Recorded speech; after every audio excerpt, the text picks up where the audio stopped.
Thanks for joining us for the Hospitality Hangout, a hospitality-focused podcast where the founders at Branded Strategic share their insights and bring technology and innovation leaders that are making things happen in the industry we love. My name is Jimmy Frischling, otherwise known as the Finance Guy, and I'm coming to you live from the Multi-Unit Restaurant Technology Conference, aka MURTEC, at the Paris Hotel in the great city of Las Vegas. Now, today is going to be unlike any episode you've ever heard before. Although it is like one episode you heard before. Yeah, just it's like one episode. Unfortunately, since we're live at MURTEC, my co-host, my brother from another mother, my partner in crime, was unable to make it to MURTEC this time. But as they say, the show must go on. So ladies and gentlemen, children of all ages, today we are bringing in a very special guest host. This is his second time guest hosting the Hospitality Hangout. He's been on the podcast not once, not twice, but 3 times. And now a co-host not once, but with this episode, twice. He's also been mentioned at least a dozen times on the podcast, typically by myself, as for leaving him out of shows. But anyway, he has the greatest head of hair we've ever seen. I'd like to give a warm welcome, Mr. Sterling Douglas, co-founder and CEO of Chally, who will be today referred to as the technology guy. So Sterling, please introduce yourself. Hello, Jimmy. I am the technology guy, Sterling Douglas, co-founder and CEO at Chally. I am excited to be filling in the large, but technically kind of small shoes that for Mr. Schatzberg. Couldn't be more excited to be doing episode number 2 as a co-host, and I am even more excited about our guest today. It's going to be great. Actually, we're welcoming Mr. Michael Jacober, the founder and CEO at Blanket.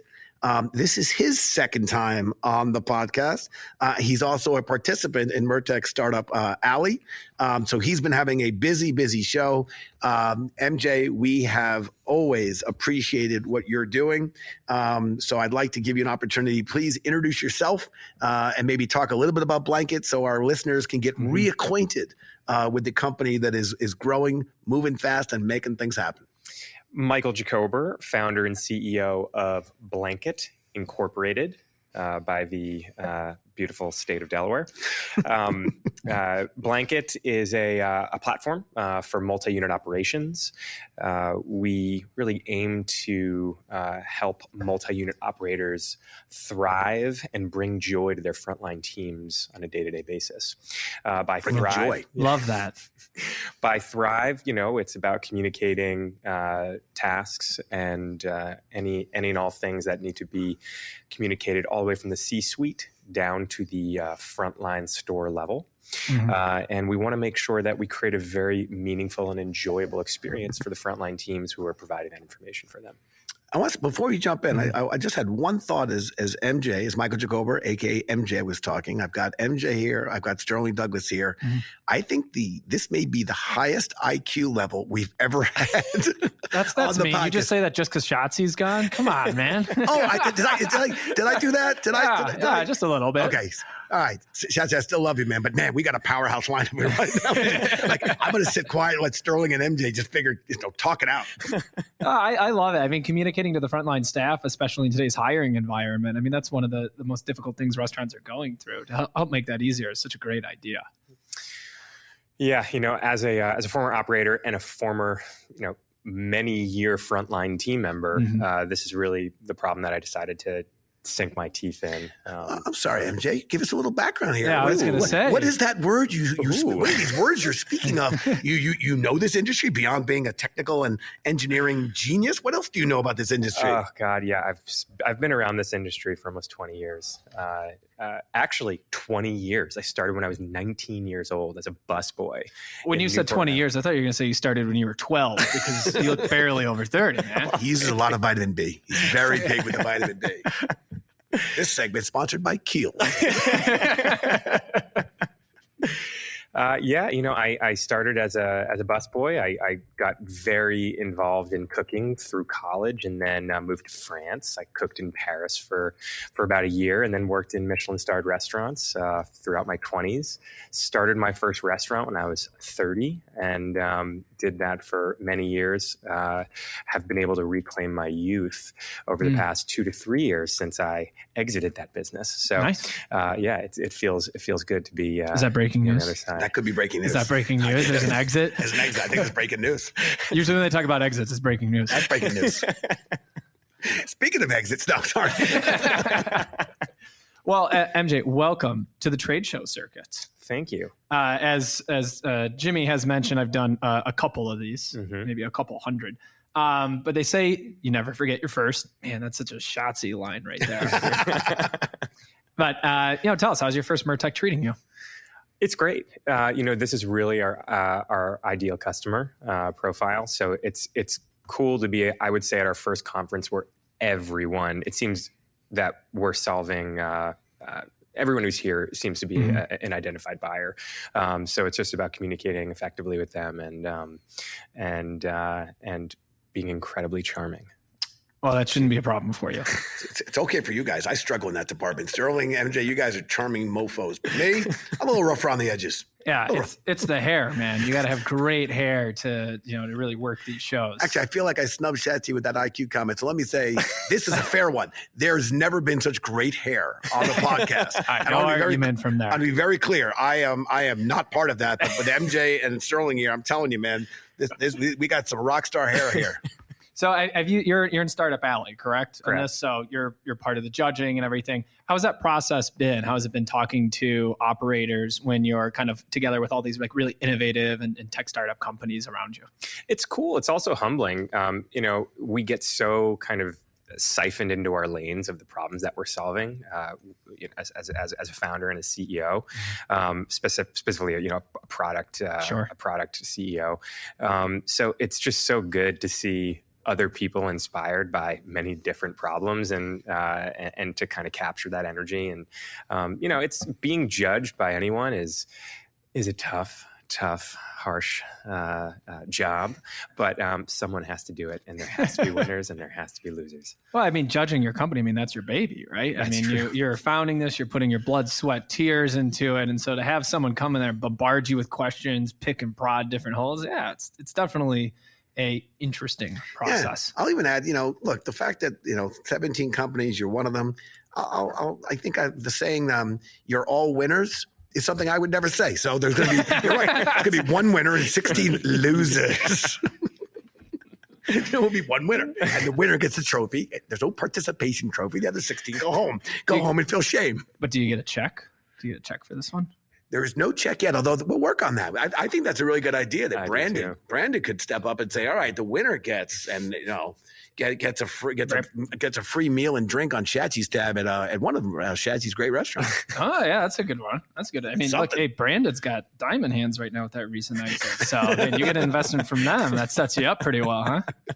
It's a pretty good bit. Awesome. When you're talking to the different operators and the attendees of MURTEC, how are they reacting to Blanket? Do you think you got a good chance of making it to the final? Do you think you can be that one winner of the competition? Yeah, I think, we're not solving a highly abstract problem. I think the problem that we're solving, every operator can relate to. So I think in terms of how the judges feel, it's really going to be about, are we a super tech company, or are we, unfortunately we don't have AI. And that's a good buzzword. It's a good buzzword. Although maybe we do AI. Well, maybe. Jimmy, I think that's breaking news. It's breaking news. Blanket does AI. Blanket does AI. Coming out strong with AI. Question mark? What are some of the other participants in Startup Alley that you've seen that stand out to you? I'm a huge fan of Targetable. I love what they're doing. I spoke with Andrew yesterday, and and Andrew is the CEO at Targetable. For those who don't know, Andrew Nash, partner company, Brandon. Andrew's a serial entrepreneur that I can very much get behind. And basically, I called him out yesterday. I was like, dude, you are just flipping upside down the agency model, trying to get a higher multiple on an exit, aren't you? He was like, don't tell anyone. As he literally just told everybody. Yeah, how many listeners do you have? Like 2-3 million listeners just all found out Andrew's secret. CNBC's going live with this right now. See if David Faber, stay off my show. Come on, man. Back off. Thanks to Michael Jacober. So MJ, I want to point out that since you're on the podcast as a guest your first time, and for those playing the game at home, that was August 19th, 2020. Be careful. They're going to make you co-host if you do a third one. You don't realize it, but you signed a contract for that before you hopped on this. It was implied. And that was our first episode of our second season, to be exact. Blanket has been moving a mile a minute. So other than that breaking news of you guys launching AI that CNBC just picked up, other than that, what's new at Blanket? What's new at Blanket? I think, over the past maybe 3 or 4 months, we've invested pretty heavily in IoT solutions, integrating not too deeply with, but integrating in an open way to several different IoT solutions, specifically solutions over LoRa WAN, long-range radio, has kind of been very much at the forefront over the past 4 months, and we've seen a lot of traction for larger customers. Pipeline related, as I mentioned earlier, our goal really is to help multi-unit organizations thrive and bring joy to the frontline teams. We've spent several years working on Thrive, helping organizations thrive. We really plan on spending a greater part of Q3 and Q4 on our Joy product, and that is surprise and delight while actually utilizing our applications. Do you have a measure for that? How do you measure delight or joy from the frontline workers? Do you walk in and see how big the smiles are? Or, it's so funny. I was actually thinking it'll be how big the smiles are. Well, he's talking about IoT. He's got cameras looking at the staff, and they're measuring smiles and dimples on faces. It's a really, really good question, and one that we're trying to specifically identify in our OKRs. How do you measure joy in a key result? NPS is obviously a pretty natural one, and speed of adoption. That tends to be one of the big indicators that we look at. Yeah, people only use it if they like it. Exactly. It's a great measure. I think NPS is something that's so important, and I don't think it's applied enough to frontline workers. I couldn't agree more. We talk about like internal NPS, how happy are our team members? And I think that's something that's so important. I think that's a great measure that you're doing. Yeah, thanks. I was just thinking as I was listening to MJ speak that the people that have used the verbiage or the expression surprise and delight the most have always been chefs. And here is a former chef, technology company CEO with the surprise and delight. I think there's an interesting kinship there. Yes, surprise and delight. It's not just for chefs to use. You technology guys, folks can use it too. What are you trying to say? I'm saying that not enough tech companies are hospitable to their clients. I want them to focus on surprising and delighting. I want them to lean into surprising and delighting. I want to make that a KPI. Yeah, I want to make that a real measurement of how we're doing. Make sure you're using the word "and" on that too. You can't surprise or delight because if you just surprise, that I don't think that's going to be super welcome. Yeah, it's got to be and delight. Very good. MJ, what is next in the pipeline for Blanket?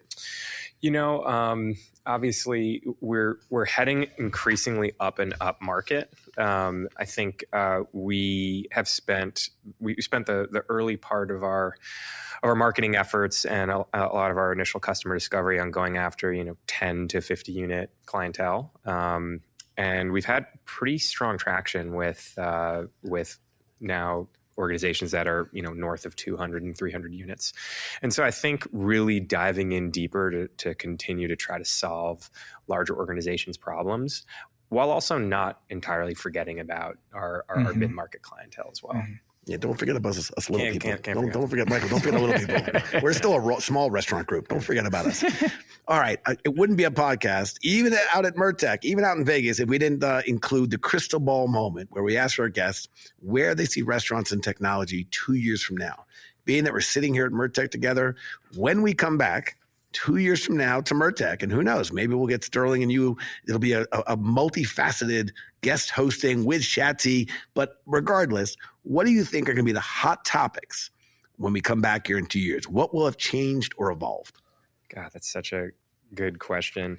To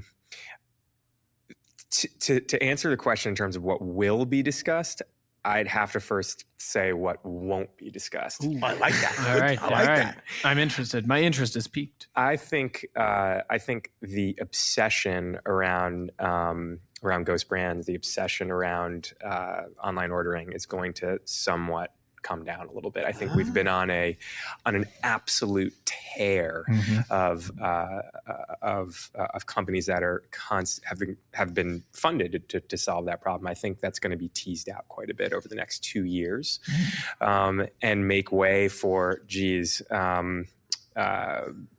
more and more automation and robotics. Oh, I'm going to go I with like robotics. I like it a lot. online ordering drifting into the abyss and robotics taking its place.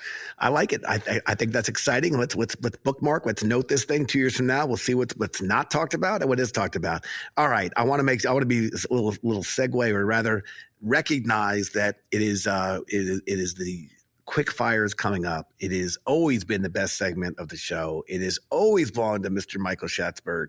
And given we have such a fantastic guest host, he will take the honors. He will do it proudly. He'll make Schatzy's going to make you look proud, but our Mr. Technology guy, Mr. Sterling Douglas, the quick fire, sir, is yours. The Las Vegas edition of Branded Quickfire. So we will be asking you 5 lightning round questions. Don't think too hard. Just give us the first answer that comes to mind. All right. Are you ready? Mm-hmm. All right. Number 1. What is your favorite thing about Vegas? Taxi drivers. I have follow-up questions. That's such an interesting answer. But the show, as Jimmy said, the show must go on. Yes. What is your favorite Vegas restaurant? Carmine's. Ooh, great restaurant. What is your favorite casino game? Oh, gosh. I'm allergic to gambling. But if I were to say craps. Craps. That's why they call it quick fire. All right. Final question. Let's say we were to do a remake of Ocean's 11 while we're here in Vegas. MJ, you are set to take over as George Clooney and Danny Ocean. But here's the catch. You have to choose either myself or Jimmy to be your Brad Pitt as your right-hand man. So who are you going to be picking to be your Brad Pitt? I respect the question. I got to say, I respect it. That is a good question. Sterling, it's no secret that you're a handsome guy. I think what made Brad Pitt in that movie was his appetite. And I'm going to have to go with Jimmy Frischling. That was an amazing answer because I think I just got slapped. Yeah, but it was a suspenseful one. It was this beautiful lead up. It was incredibly complimentary of me, and then just right across. I think that was a great compliment to Jimmy. Sterling and an absolute backhanded slap to But me. also a little insulted. I have actually completed over a dozen food eating challenges in my 20s. So I don't know if the appetite thing, I think I could go toe to toe with Jimmy on that. But you don't look like you overeat, and I do. The key is you don't look the part. So I respect it. I was going to say I resent that remark, but I don't. I resemble that remark. I resemble it. I think you played just fine, MJ. Listen. Thank you so much, by the way. It's been honestly, it's been an honor, especially to take the place of Shotzi. I can't thank you guys enough for having me on and especially giving me something so sacred as the Branded Quickfire. Sterling, it has been an absolute pleasure to have you. We appreciate you filling in for our restaurant guy, Mr. Schatzberg, and heads up because we might be hitting you up again. You never know. The show must go on, and I got to say, it's been a lot of fun working with you. To MJ, to Mr. Michael Jacober, you've been a great friend to Brandon, to me personally, and very excited to see what Blanket's going to be doing going forward. You've already made a big impact as a young and emerging company, and you're a real ally to operators and to the industry. So thank you for everything you do. To our listeners, we want to thank you so much for tuning in with us. We know there are literally hundreds of thousands of podcasts out there, and the fact that you guys continue to hang out with us is something we value and we appreciate. If you haven't done so already, please make sure you sign up for the Hospitality Hangout so you don't miss out on any exciting guests coming up in the future. And better yet, invite a friend to hang out with us the next time. So this is Jimmy Frischling, your finance guy. And Mrs. Sterling Douglas, your technology guy. And thank again with appreciation to Michael Jacober. We'll catch you the next time, everybody. Cheers. Cheers.